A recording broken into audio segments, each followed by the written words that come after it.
Dear friends, tonight we are going to read from Matthew chapter 21. We're going to be traveling in Matthew for a bit, or quite a few times. We're going to visit the book of Matthew in the next few weeks. And Matthew 21, where we're going to read from, starts with Jesus' entry into Jerusalem. You know the story of Jesus on a donkey, the people waving the branches, putting their clothes on the street, and Jesus coming into Jerusalem amidst shouts of praise. And in Matthew's narrative, Jesus directly goes, or just after we read of Jesus entering Jerusalem, we read of how he goes directly to the temple. And I'm going to read from verse 12. Jesus entered the temple courts, and drove out all who were buying and selling there. He overturned the tables of the money changers and the benches of those selling doves. It is written, he said to them, "My house will be called a house of prayer, but you are making it a den of robbers." The blind and the lame came to him at the temple, and he healed them. But when the chief priests and the teachers of the law saw the wonderful things he did, and the children shouting in the temple courts, "Hosanna to the Son of David," they were indignant. "Do you hear what those children are saying?" they asked him. "Yes," replied Jesus. "Have you never read, 'From the lips of children and infants you, Lord, have called forth your praise'?" And he left them and went out of the city to Bethany, where he spent the night. When I first read this piece during the week preparing, I thought, this is fairly straightforward. I have an idea what it's about. I'm good.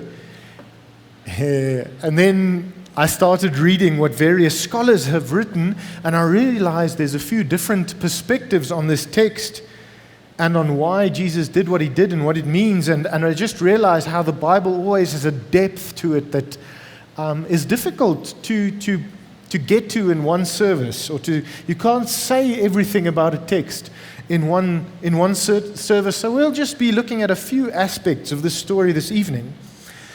But before we do that, it's a good idea to understand or have an idea about the temple and the temple courts that the action happened in this narrative. So, Wouter, would you put on the first picture?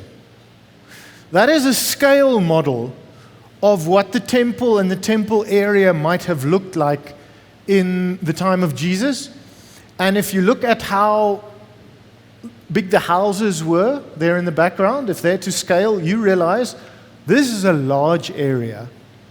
Some scholars, they calculate it at about 300 by 450 meters for the total area. So think of that, that's 3 soccer fields long or wide and 4.5 soccer fields long.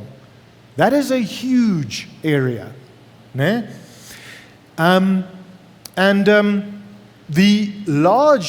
largest area, once you come into the temple wall, the big outside walls, that large open space is called the outer courtyard, or the courtyard of the Gentiles. You can go back to the other picture, Wouter. In the court of the Gentiles, people who were not Jews, Gentiles, were allowed to come, as well as Jews who were unclean at that time. They were allowed to gather in the outside court. But if you look closely, you'll see it was not entirely a wall, it was a barrier running around the inner temple. The number is number 9 for those of you that can see it. This was called the Surach. And the Surach was the limit to which a Gentile could come, or an unclean Jew. If a Gentile went past the Surach, they could be killed. In fact, at this time, the Roman Judea was under Roman control, and according to Roman law, Jewish people could not execute someone. Only Romans could execute someone. This was the one, exception, is if a Gentile goes through the Surach, he can be directly killed. So, serious past the Surach, in ooh, let me stand there. I feel like, ooh, this is like lecturing, but yeah, just to give you an idea. This area here was called the court of the women. And Israelite women were allowed there. And then, if you go past the court of women, this area, the court of Israelite men, you can see it there, number 6. Number 5 is the court of the priests, and in the court of the priests, the big sacrificial altar where they brought their burnt offerings stood there. And then, past the court of the priests, you actually finally have the temple where the Ark of the Covenant was kept. And in the front, you have the holy place where only priests would be allowed to go. And at the back of the temple, you have the Holy of Holies, where only the high priest was allowed to go in once a year on Yom Kippur, on the Day of Atonement. And the people were, as you can hear, serious about this. And there was all sorts of things that happened. And if you guys are interested, you can go on Wikipedia and read further on the size of this place, on what was inside, outside, the washing basin where you ritually cleansed yourself that was also there, the lampstand that was in the temple, all these grand things. And so this is the big area, but our story that we read today happened in that outer courtyard, the courtyard of the Gentiles. And as I mentioned, you can see that's a large area. Yeah? You can put up the scale model again, Wouter. It gives an idea. It's a huge building, which of course needs to be maintained and kept and fixed and looked after. So it's expensive. And it's expensive for everything, to keep everything going at the temple. You have to buy wood for the sacrificial altar. You have to buy oil for the lamps. The priests need to be looked after. There's other expenses. It was expensive keeping the temple going. And that is why every Jewish person had to pay what they call the temple tax, so that worship could be maintained. The challenge was, there was a lot of different currencies in the ancient world. Just like today, you've got your rand, you've got your dollar, you've got your euro, you've got your pula, you've got your kwacha, you guys know. But only a very specific currency was allowed to be used for the temple tax. And it was not available everywhere. And that's where the money changers came in. So you would come with, your money from Egypt, or your money from Antioch, or your money from Greece, and you'd come to the money changer and give them the money, and they'd give you the correct currency, and then you can pay your temple tax. The other thing that, of course, was important were the sacrifices there in the inner courtyard.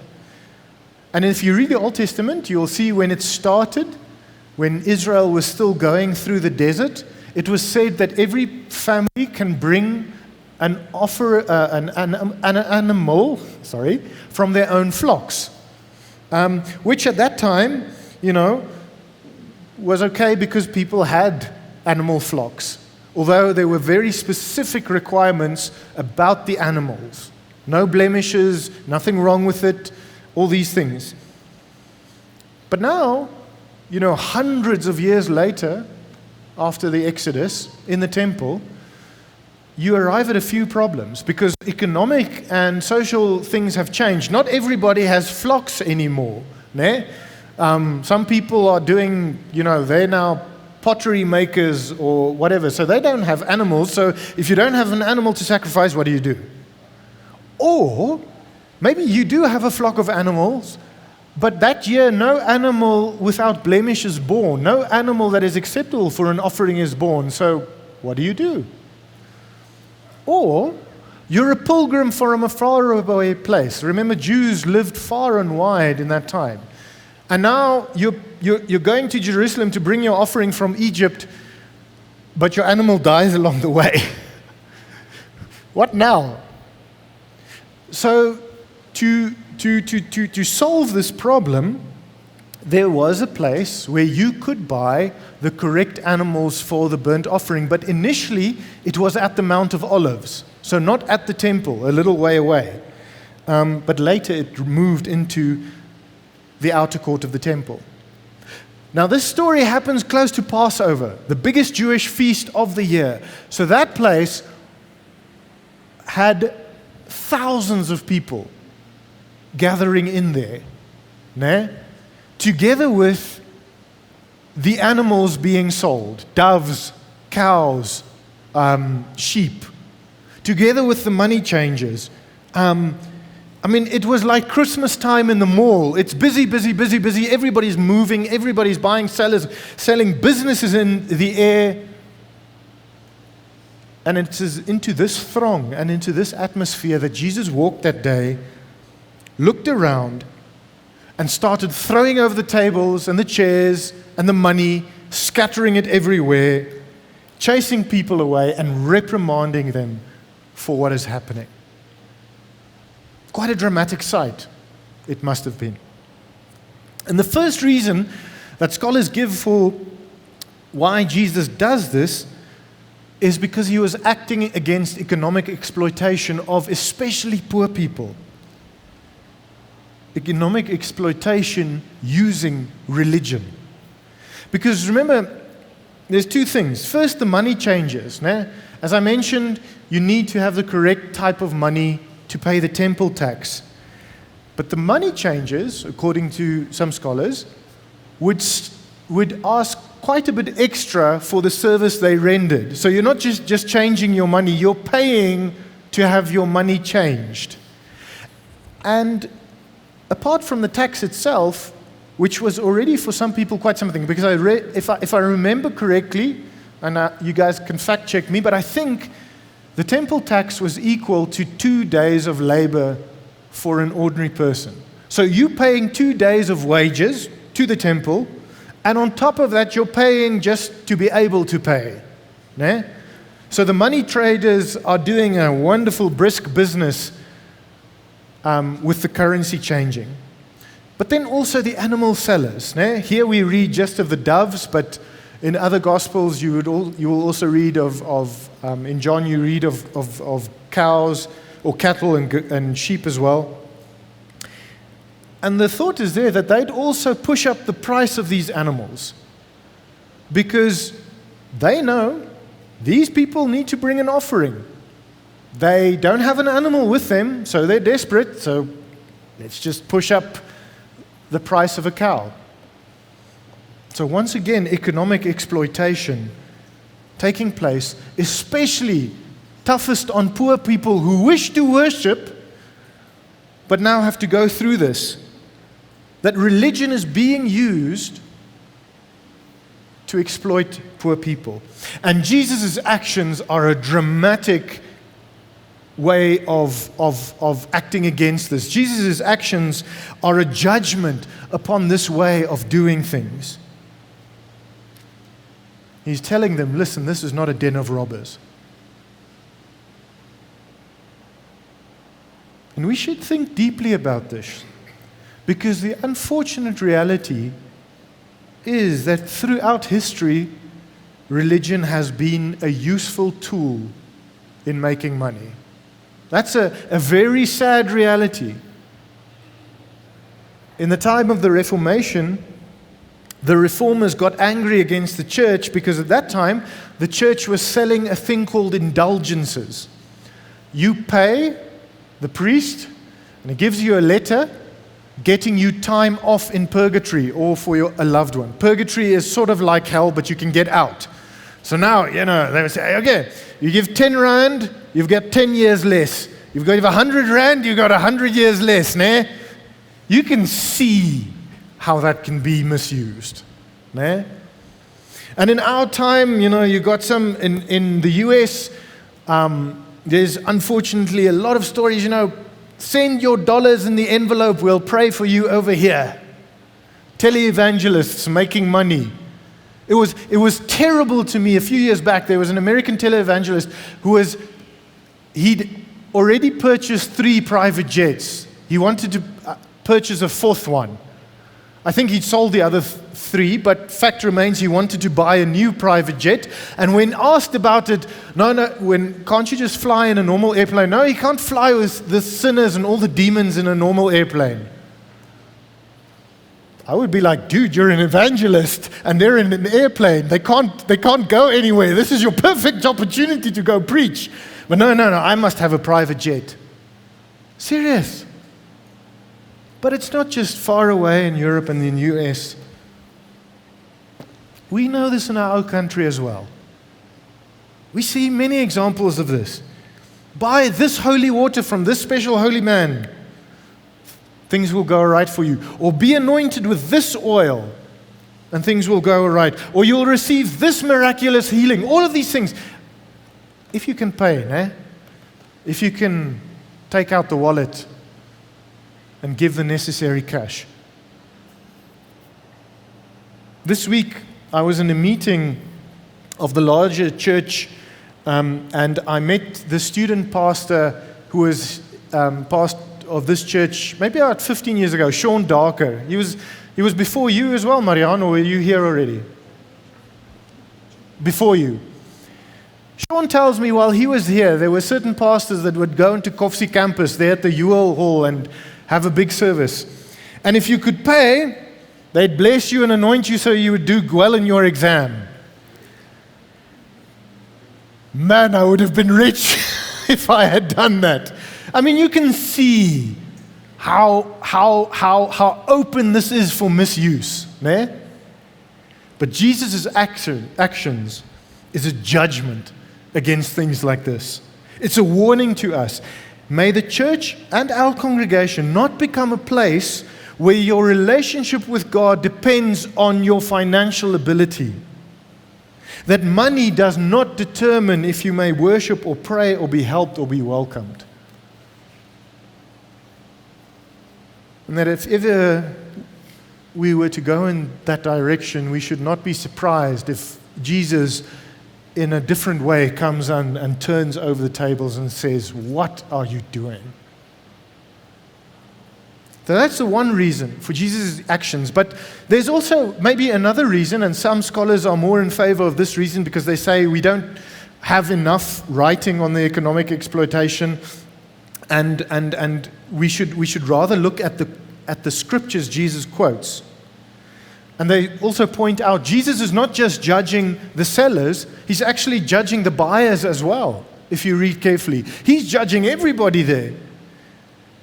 And the reason becomes clear when we read verse 13 again, when it says the following, when Jesus quotes scripture and he says, "It is written," he said to them, "My house will be called a house of prayer, but you are making it a den of robbers." The first part of that quote is from the book of Isaiah, where he says, "My house should be a house of prayer." And one could say that all this economic activity in the temple, the money changing, the selling of animals, the mooing of cows, the cooing of doves, has created an atmosphere that makes worship impossible.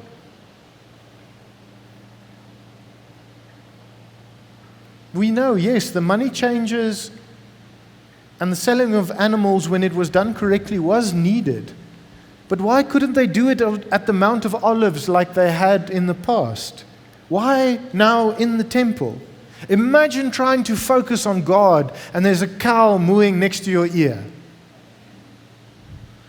Especially, and this is the sad part, if you were a Gentile.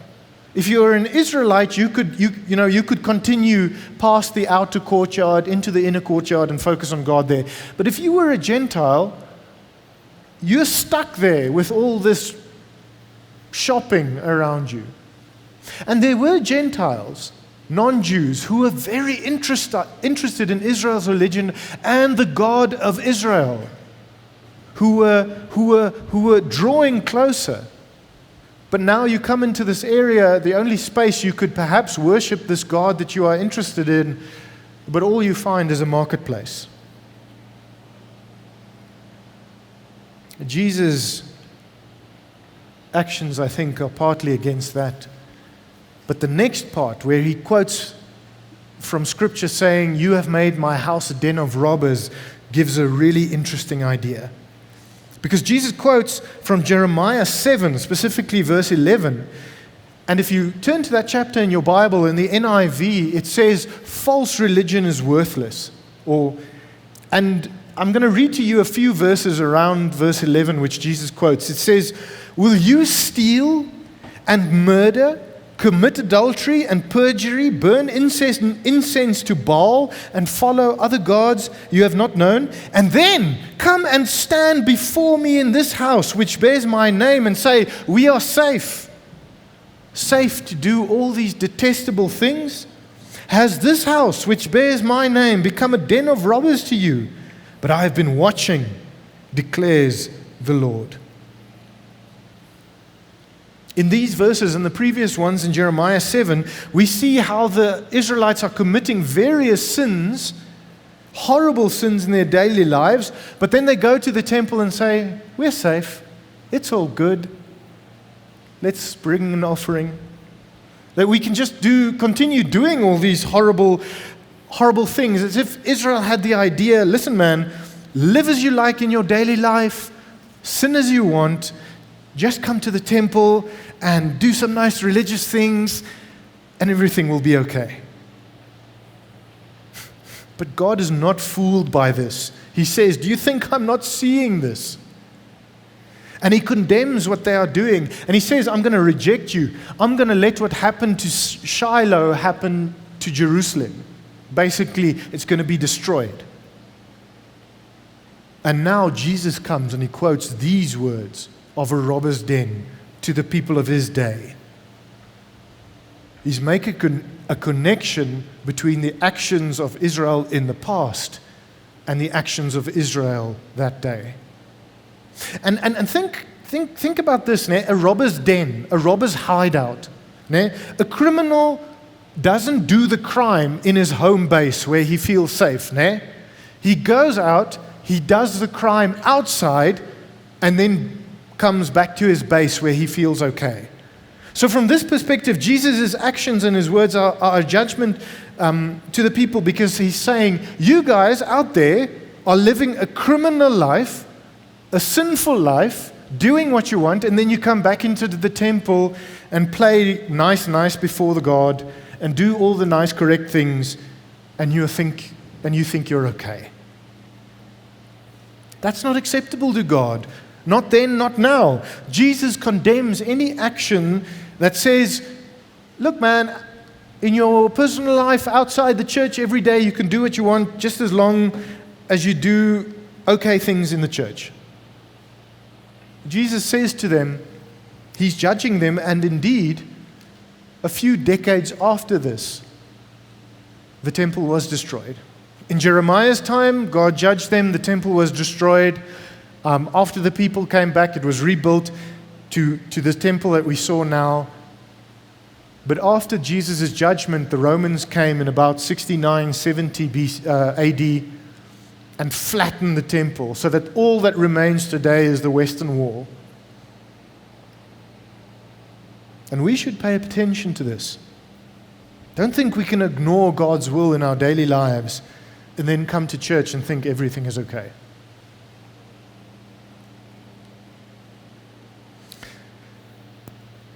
On the other side, though, this passage is not just about condemnation. There's also beautiful hope, because we read how the blind and the lame came to Jesus and were healed.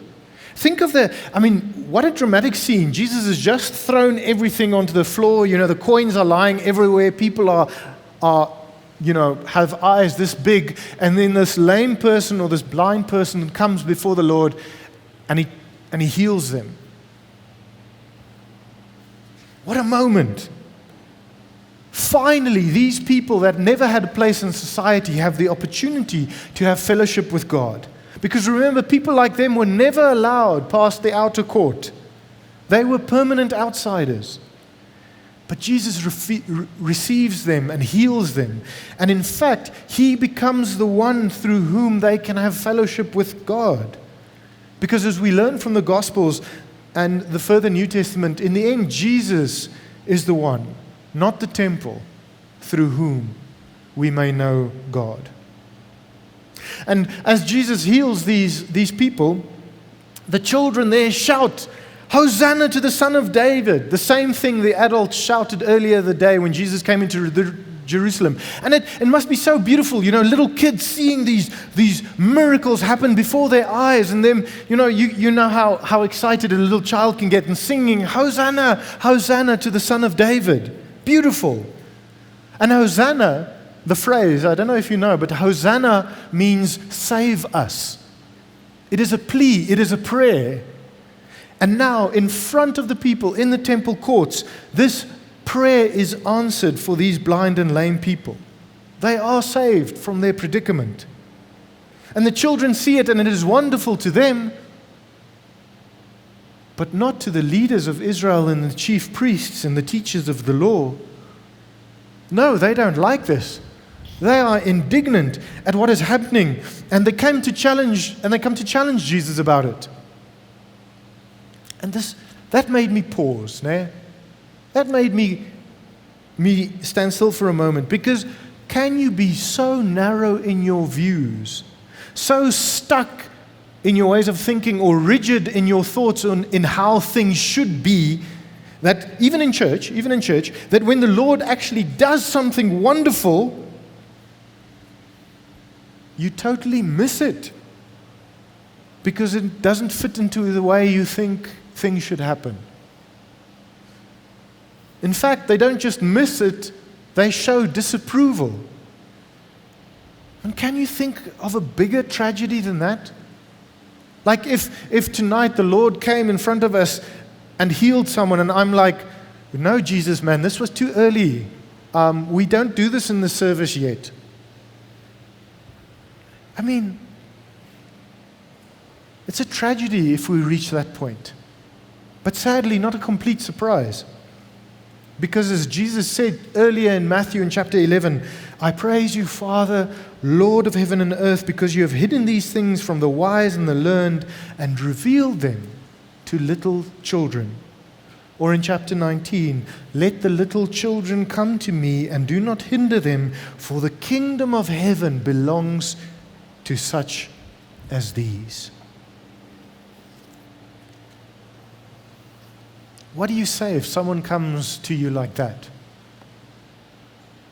Saying, "No, Jesus, man." Jesus gives them a brilliant answer from Psalm 8. On the one hand, it gives a biblical base for the children's actions when he says, "Did you not read that children will sing my praise?" And I mean, Jesus answers from the Bible, so the teachers of the law and the priests you can't say, "No, man, Jesus, that's the Bible, we can't take it seriously." I mean, that's what they're all about, and now Jesus answers them from the Bible, so they're a bit stuck now. But the second amazing thing, and maybe people only realized it later when they thought about it, in Psalm 8, if you go read it, the praise is for God, is directed at God. But now Jesus uses this psalm in reference to himself. A subtle way there in the temple courts that Jesus is revealing who he truly is, God himself. From here, Jesus goes to Bethany to spend the night, and after this there will be a number of intense encounters before the events of Good Friday. And the money changers and the sellers of animals probably came back. I mean, it's the best business week of the year, so take the opportunity. And some scholars wonder how many people actually saw what Jesus did, because you've got thousands and thousands in there. It could only have been a small crowd that saw what Jesus did. But regardless if it was a big crowd or a small crowd that saw Jesus that day and heard what he said, his actions and his words remain a prophetic one for us today, to say to us, don't misuse religion for money. And don't think you can live in sin in your daily life and come play nice in church and get away with it. But also, be open. Be open to how God may surprisingly reveal himself through the helpless, or through the simple, or through the outsider, or the defenseless one. Be open to how God might surprise us. Amen.